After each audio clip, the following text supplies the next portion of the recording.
সৌভাগ্যক্রমে সে একজন মন্ত্রী হয়েছিল। এখন রূপপুর পারমাণবিক কেন্দ্রে সে এবং তার পরিবার, তার খালা, তার মা আর সে তিনজনে মিলে ৫৭,০০০ কোটি টাকা চুরি করেছে। এখন তার বিরুদ্ধে সেখানকার তদন্তকারী সংস্থা তদন্ত শুরু করেছে। এই লজ্জা শুধু তাদের নয়, এই লজ্জা দেশবাসীরও হয়ে গেল। বাংলাদেশ থেকে তারা ২৬ লক্ষ কোটি টাকা চুরি করে বিদেশে নিয়ে গেছে।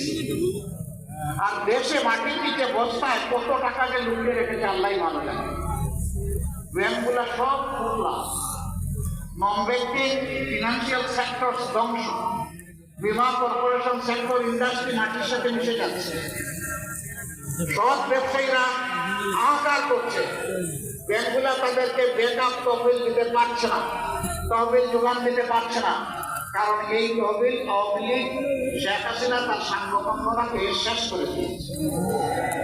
এখানে ইসলামী ব্যাংক কায়েমের দাবি উঠেছে। এই ব্যাংকটি ৮৩ সালে শুরু হয়ে বাংলাদেশের শ্রেষ্ঠ ব্যাংকে পরিণত হয়েছিল।